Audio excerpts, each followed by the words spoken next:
Albert Schweitzer once said, "At times our own light goes out and is rekindled by a spark from another person. Each one of us has reason to think with deep gratitude in those who have rekindled the light within us." We are gathered here as a celebration of life for Kim Haynes, who rekindled the light within all who knew and loved her. It's a gathering not only in person but online. We had many requests for links to this service. Yes, friends all over the country and all over the world. So we are gathered as a worldwide community in that sense to remember her sense of humor, her generosity, her organizing skills, her commitment to family and friends and community. Today, we not only mourn a death, but we well and truly celebrate her life and her legacy. Come, let us worship together. I invite you to rise in body or spirit and join together in singing hymn 163 in the gray hymnal, "For the Earth Forever Turning."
Be seated. But I also invite you to turn the back of your hymnal to responsive reading 468. In the very end of the hymnal, "We need one another." And I'll read the words that are in bold and invite you to say the words that are in italics. "We need one another when we mourn and would be comforted.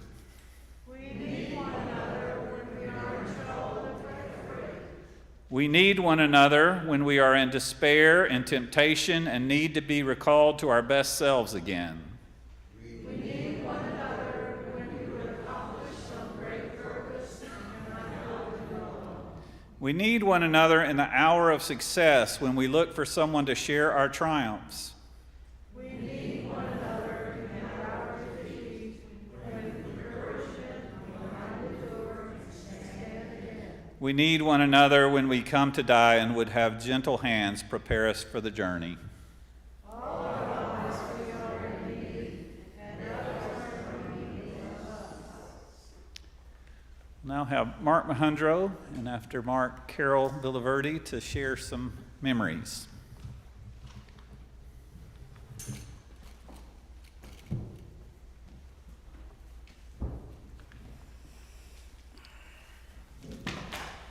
Kim was an important part of the church community. She volunteered extensively with our fish hospitality pantries.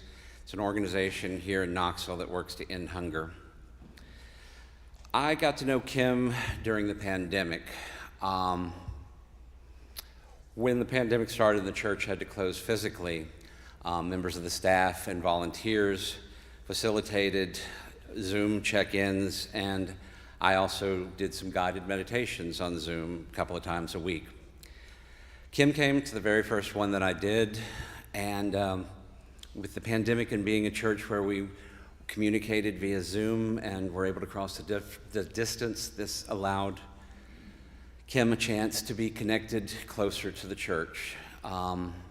She was coming off chemo when I first got to know her. Sometimes it was just her and I on one of the check-ins or meditations, and I still went ahead and did it for her. We got to talk. She got to share her struggle with cancer.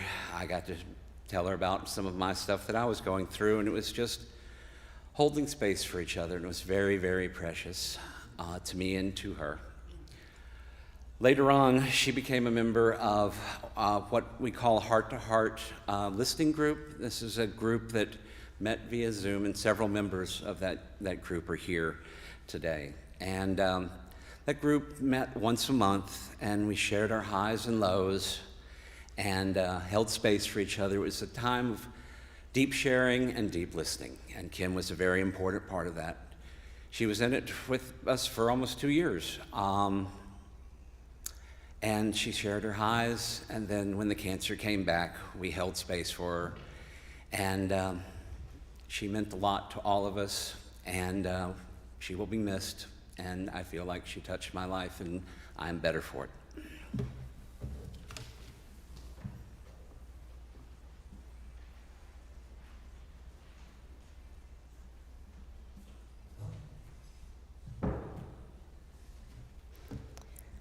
I'm honored to be here today to share a celebration of life for Kim.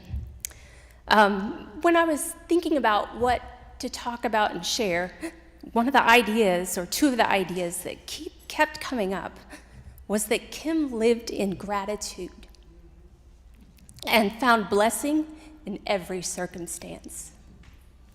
And that was very evident in the way that I met Kim. I joined TVUUC during COVID. In fact, I joined the week before, or started attending the week before the church shut down. So I got to know everybody via Zoom, everybody. But one of the blessings that came out of that was the church still did their fall auction. And in that, I offered a sound therapy package that I would put together based on whatever the needs of the person may be. And throughout that auction, which was also done online, unfortunately, nobody seemed to want that in 2020, or so we thought.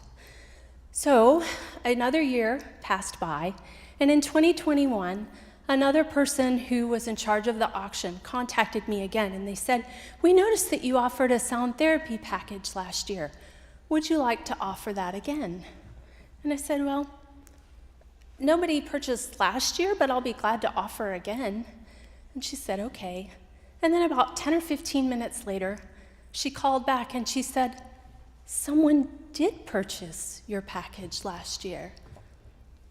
There had been a communication breakdown, and unfortunately, neither one of us knew. And I said, "Well, I would like to make good on my auction offer if you would provide the name and contact information." That person ended up being Kim. And her response, because I don't believe in coincidences, this very much happened for a reason. Her response was, "Carol, your note could not have come at been more timely. Last week, I was diagnosed with terminal cancer. I think that a sound therapy package could be a wonderful thing at this distressing time. How do we get started?" Once again, gratitude in the moment and blessing in a circumstance. I spoke with her and put together a package for her. And amazingly, the day I met her in person for the first time was Thanksgiving Day. With the sound therapy, one of the things, there's a connection between mind and body.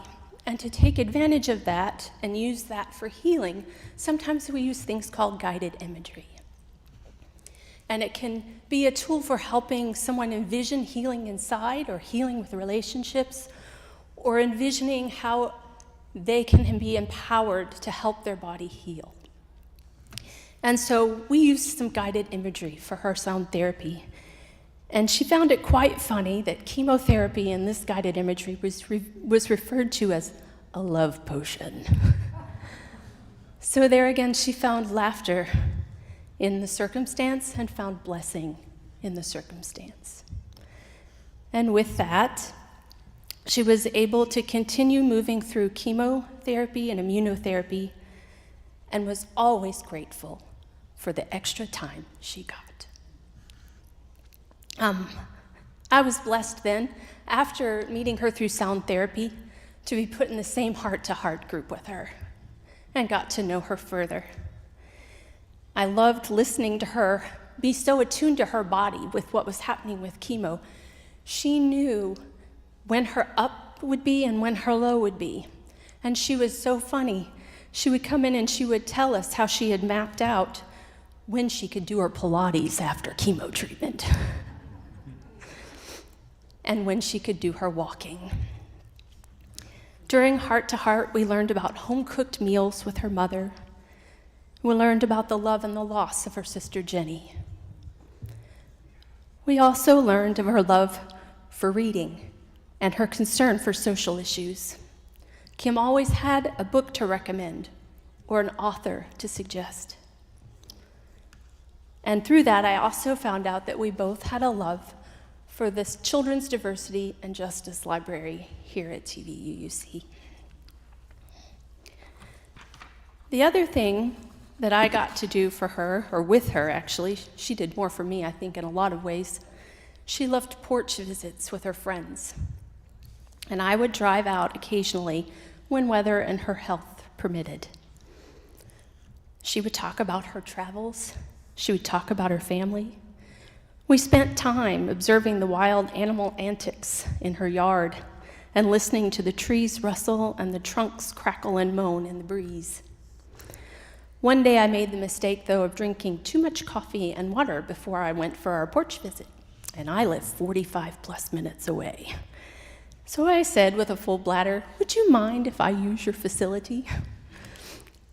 She graciously let me in, and that was the day that she guided me through her quilting room, which was what was right before you entered the restroom.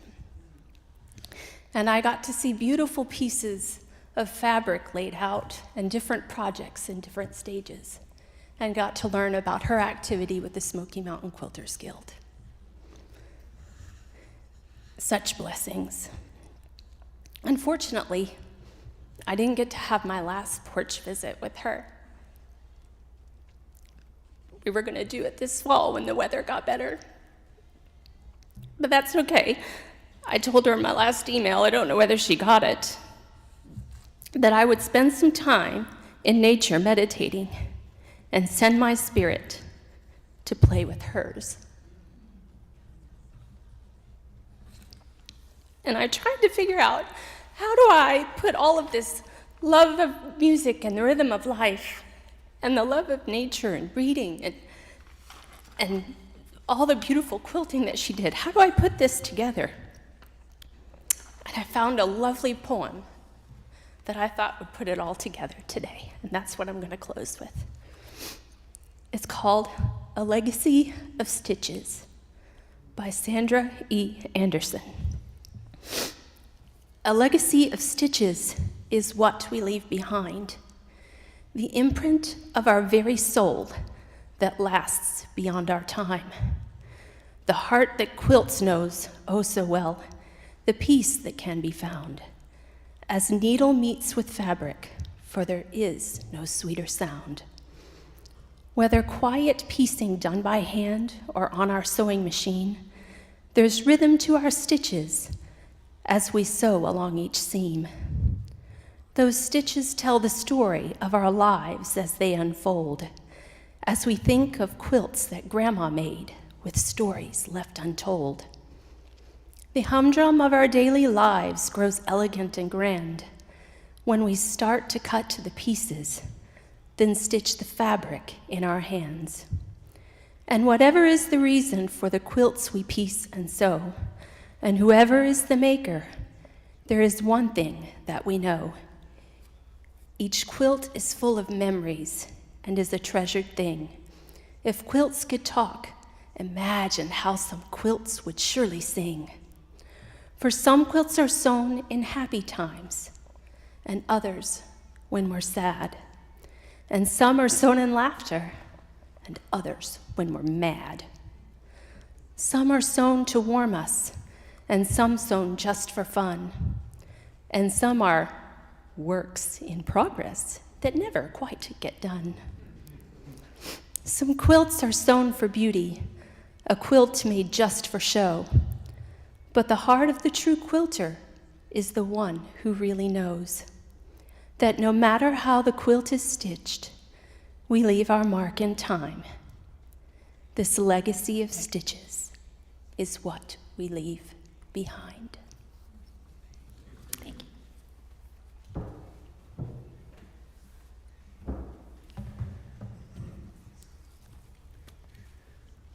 Kim loved literature and poetry, and so here are a couple of poems before I offer some reflections. The first one is All Souls by May Sarton. Did someone say there would be an end? An end, oh, an end to love and mourning. What has been once so interwoven cannot be raveled, nor the gift ungiven. Now the dead move through all of us, still glowing, mother and child, lover and lover mated, or wound and bound together and inflowing. What has been plaited cannot be unplaited. Only the strands grow richer with each loss, and memory makes kings and queens of us. Dark into light, light into darkness, spin. When all the birds have flown to some real haven, we who find shelter in the warmth within listen and feel new, cherished, new, forgiven. As the lost human voices speak through us and blend our complex love of mourning without end. And the next is When I'm Among the Trees by Mary Oliver. When I am among the trees, especially the willows and the honey locust, equally the beech, the oaks, and the pines, they give off such hints of gladness. I would almost say that they save me, and daily. I am so distant from the hope of myself, in which I have goodness and discernment, and never hurry through the world, but walk slowly and bow often. Around me the trees stir in their leaves and call out, "Stay a while." The light flows from their branches, and they call again. It's simple, they say, and you too have come into the world to do this, to go easy, to be filled with light, to shine.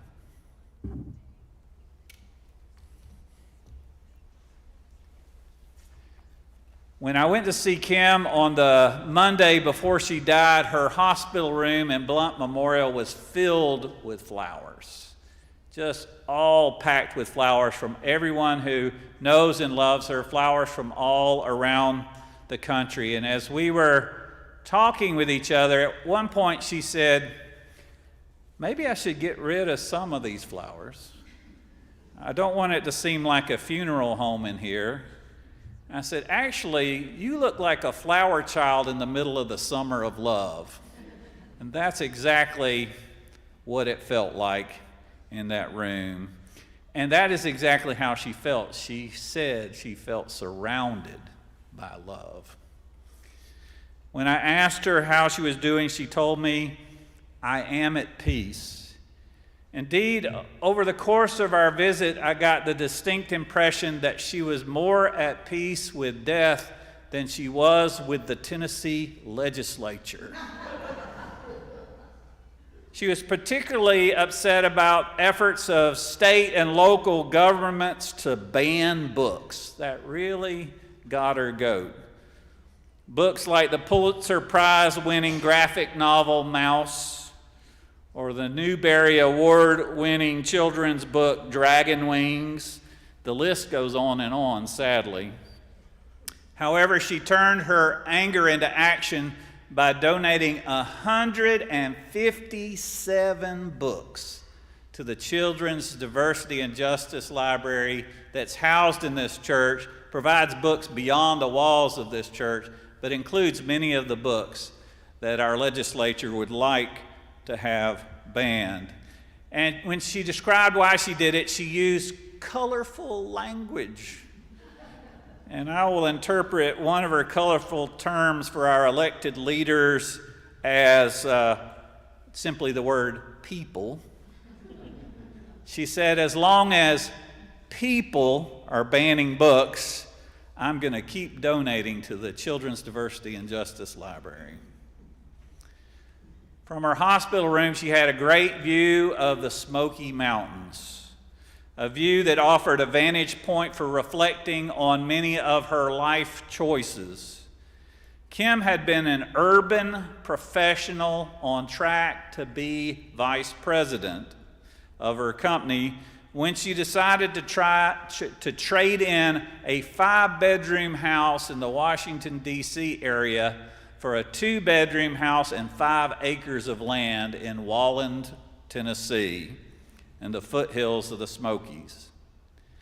Her new home did not have a mountain view, but it had something she thought was more important: trees.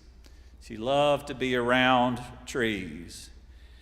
And when I think of her decision to make that major life change in the midst of her professional life, I'm reminded of the words Henry David Thoreau wrote when he said, "I went to the woods because I wished to live deliberately, to front only the essential facts of life, and see if I could not learn what it had to teach, and not when I came to die, discover that I had not lived."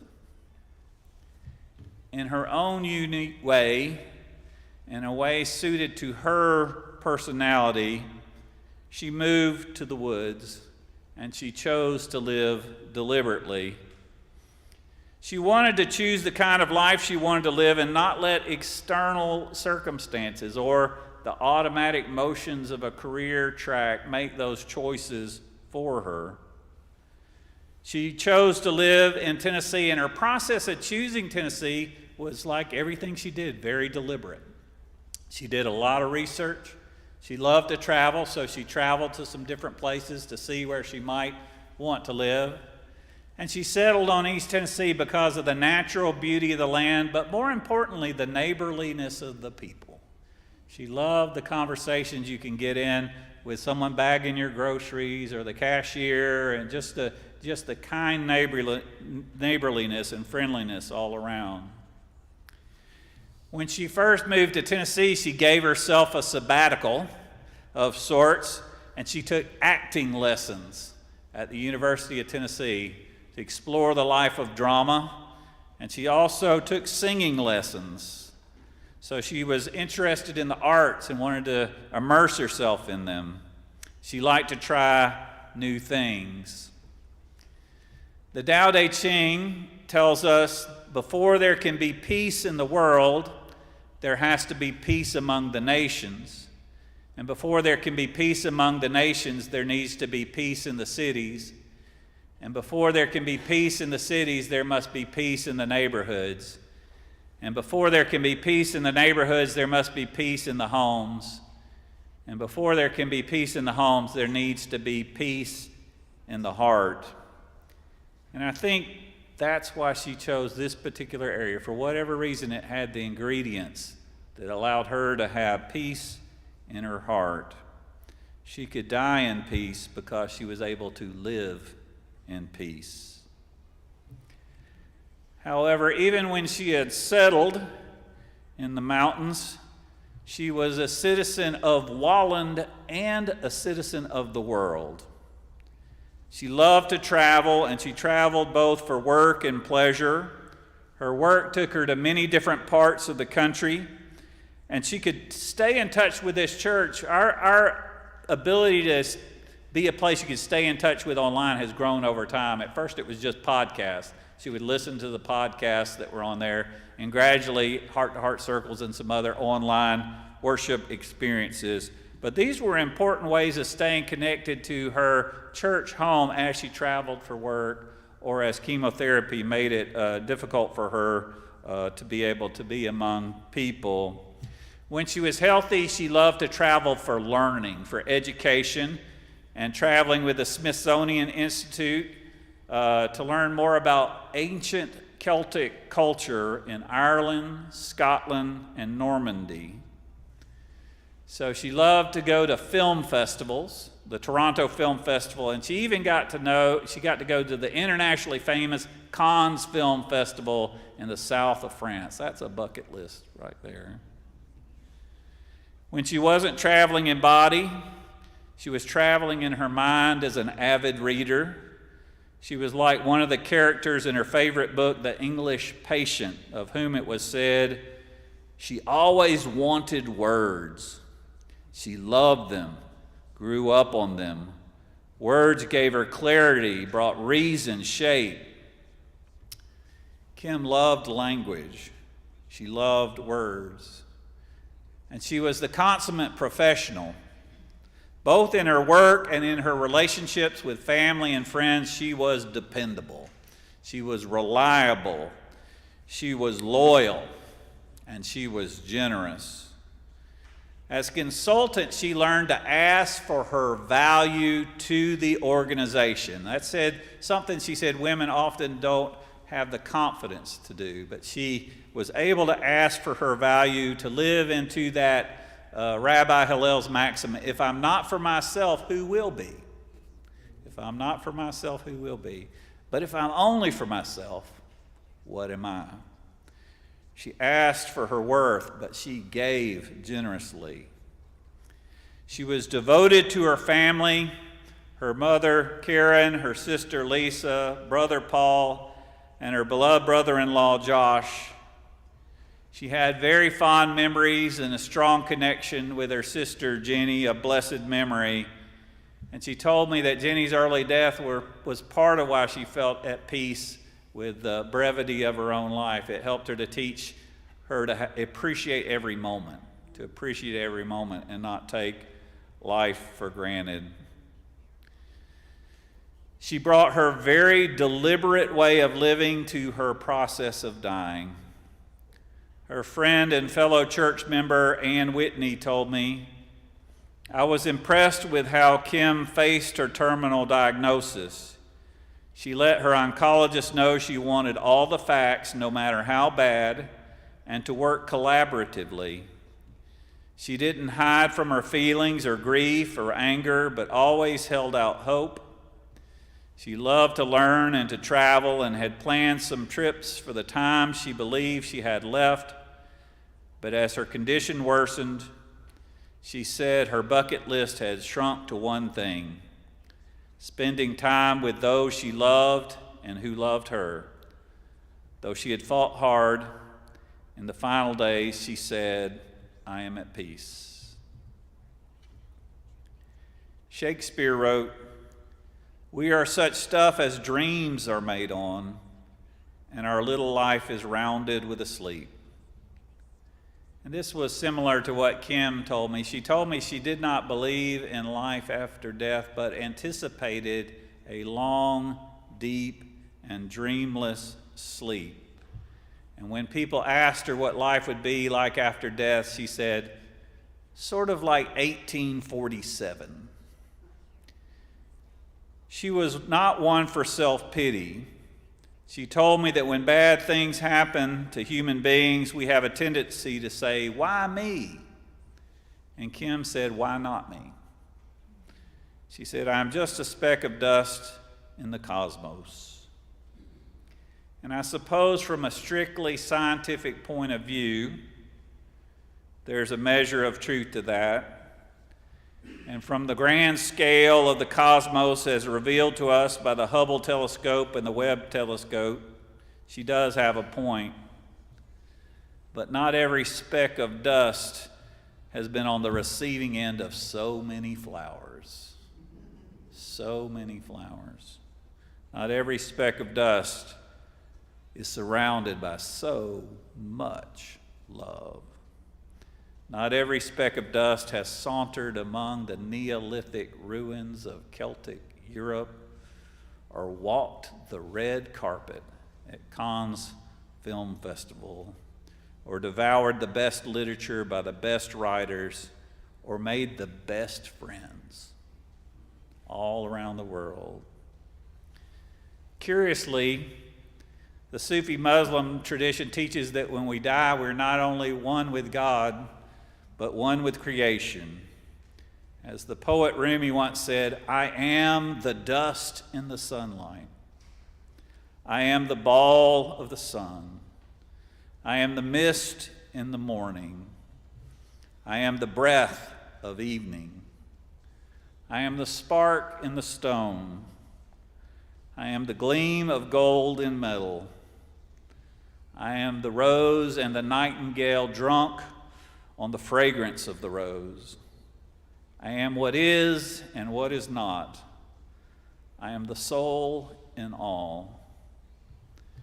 So I am tremendously grateful that I had the chance to know Kim, and I had the chance to visit with her and talk with her and become a good friend. So I'm glad and grateful that she came to the woods, that she left the urban area and came to the woods. But more importantly, I'm grateful that when the time came for her to die, she knew that she had lived. So be it. I invite you to join with me this responsive reading that's in your order of service.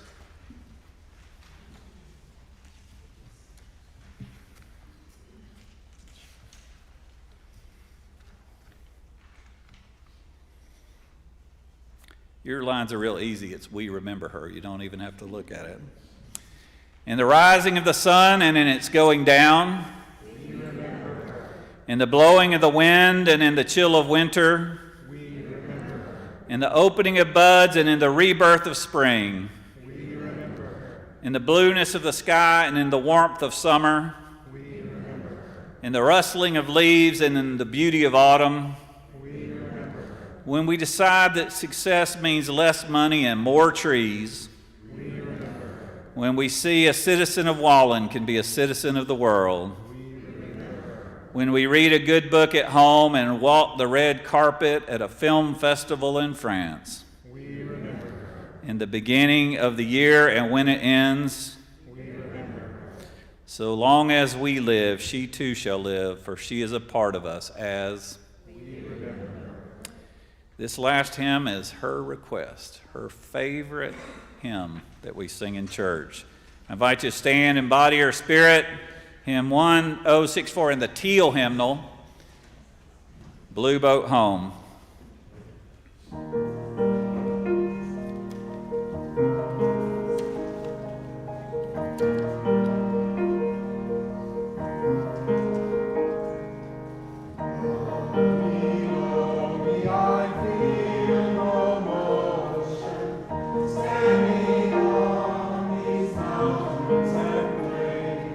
Far away from the rolling ocean,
There's a Jewish tradition that tells us that the lives of righteous people are like the leaves that fall from the trees and nourish the earth for future generations. As you leave this sacred hall of worship, I invite you to contemplate the many ways that your life continues to be nourished by the life and presence of Kim Haynes. During the postlude, I invite the family to step out so people will have a chance to greet each other. But you may be seated for our postlude.